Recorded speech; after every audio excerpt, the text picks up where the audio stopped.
pausa. Como cada miércoles hay un TP, un tema para profundizar y entender un poquito más algo que nos pasa. En este caso es a tres bandas, ¿no? Porque me parece que la ausencia, la merma, la desaparición de la red ferroviaria trajo un montón de otros problemas, ¿no? Y entre la admiración y la envidia que nos provocan los trenes cuando alguien tiene la posibilidad de viajar y ir a otro país, y la ausencia de los nuestros, hay un tema para profundizar ahí. Es un tema muy, muy amplio porque además nosotros cuando hablamos de trenes, cuando empezás a investigarte tenés que empezar a entender algunas cosas, como que hay tres tipos de trenes, que uno es lo de carga, el otro es el de larga distancia y el otro es el interurbano, el que vemos que llega a Capital Federal, el que Constitución, Retiro, demás, que haces el día para ir a laburar. El que trae los 3 millones de personas que vienen del conurbano a Capital cada día. Exacto, bueno, pero lo que pasa es esto, uno que va a Europa vuelve y dice, che, ¿por qué no puedo viajar? Como no hay nave, claro, alta velocidad. Madrid-París, 2 horitas o lo que sea. Bueno, ese es el puntapié de este informe que pretende explicar, responder si alguna vez podremos tener trenes como los europeos. Dale. Talgo 350 es el tren de muy alta velocidad más vendido en España. Alcanza una velocidad superior a 300 kilómetros por hora y es el único tren de su categoría totalmente accesible. Cualquier argentino que anduvo por España te comenta tres cosas: la tortilla de papas, la fiesta en la calle y la maravilla que son sus trenes. ¿Por qué acá no son así? ¿Es imposible?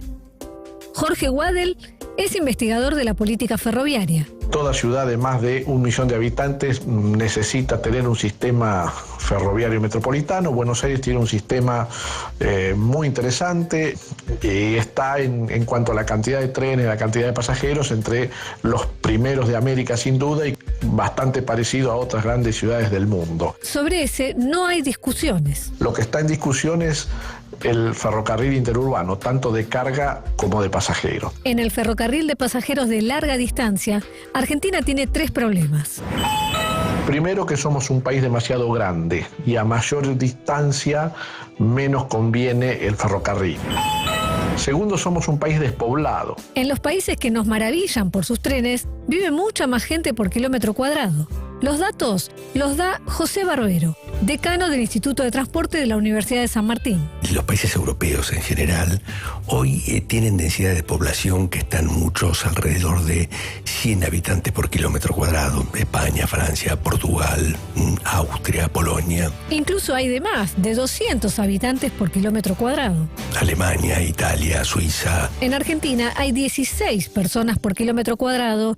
Y eso no cuadra con la lógica ferroviaria. El transporte ferroviario es competitivo a grandes volúmenes de transporte. ¿Sí? Cuando hay mucha gente que transportar o mucha carga que llevar. Tenemos prácticamente la 10ª parte en cuanto a densidad de población y además tenemos una concentración muy fuerte en una sola ciudad. Esas características realmente no facilitan poner un sistema ferroviario. Hay que hacer una gran inversión de infraestructura, de tenerla en buenas condiciones, para buena velocidad, con pasos a nivel, con una protección muy elevada, etcétera, con servicios que son bastante caros, y probablemente la probabilidad de uso de ellos es relativamente baja. Y el tercero, dijimos 3 problemas. Y tercero, y lo más complicado, es que somos un país pobre y el ferrocarril es un transporte caro. Un boleto de tren de alta velocidad es, en la mayoría de los casos, más caro que el ticket de avión. Y en los años 90 alguien pensó que los trenes estaban de más. 44 años después de la nacionalización, los ferrocarriles volvieron a manos privadas durante el mandato del presidente Carlos Menem. Por última vez, los trenes hoy atravesarán el país para llegar a Buenos Aires. Los servicios interurbanos de pasajeros pasaron a estar a cargo de las provincias y la mayoría no continuó con el servicio. Yo lo único que le pido a Dios es que toque el corazón del presidente para que los trenes continúen, porque si no los pobres no vamos a viajar nunca más. El transporte de cargas, que según los expertos es el que genera ingresos, se concesionó a 3 empresas. Y esas concesiones vencen ahora. El rumor, según cuenta Ariel Escolari, apasionado y estudioso de los trenes, es que el Estado se haría cargo nuevamente. Pero yo creo que van a terminar renovando las concesiones porque el Estado, como está, no se puede hacer cargo de todo el aparato ferroviario. Con la llegada de la privatización, llegó una nueva forma de hablar de ciertos pueblos. Se hablaba de los pueblos fantasmas, aquellos por donde el tren ya no pasaba, perdidos en el tiempo, aislados, que morían lentamente. Y se le echa la culpa al tren. Estudios que se han hecho últimamente, en los últimos años, bastante bien hechos por un par de universidades, han demostrado que en realidad los pueblos no pierden población porque no haya tren, sino que pierden población porque deja de haber fuentes laborales. En Europa hay trenes de alta velocidad que no tenemos acá, pero también hay similares a los que tenemos acá. Son trenes que viajan por vías convencionales, que viajan en Europa a velocidades de 140, 150, 160 kilómetros por hora. ¿Y por qué no viajamos a esa velocidad nosotros? Porque la infraestructura de vía ha quedado obsoleta y renovarla sería muy caro, pero además porque las vías, al estar construidas hace mucho tiempo, tienen muchas interferencias que obligan a reducciones de velocidad, atravesar ciudades, pasos a nivel. Por razones de seguridad, en zonas pobladas no se puede ir muy rápido. Hace 30 años había trenes a Mar del Plata que tardaban 4 horas 10 minutos. Hoy día es muy difícil bajar las 6 horas de viaje, 5 horas y media.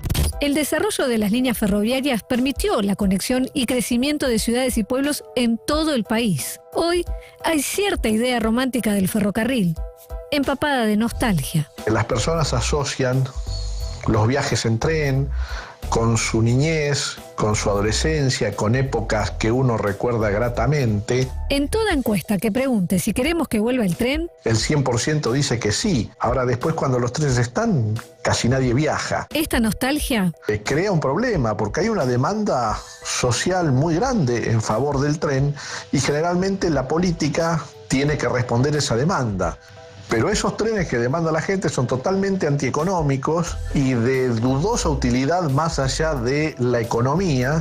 Empezamos a poner en marcha otra vez un plan para que los trenes lleguen a todos los pueblos. La recuperación ferroviaria que está anunciando el gobierno no tiene mucho sentido para mí. Son servicios inconexos unos con el otro y que no llevan a ningún lado. Además, un servicio para que cumpla una función debe tener cierta regularidad. Si corre con una frecuencia semanal solamente no deja de ser un tren turístico. ¿Un ejemplo? El último servicio que restauraron, que es a Justo de Arac. Con esta alegría recibimos al tren de pasajeros en nuestra estación, en la estación de Justo de Arac, en la provincia de San Luis, que festeja de esta manera.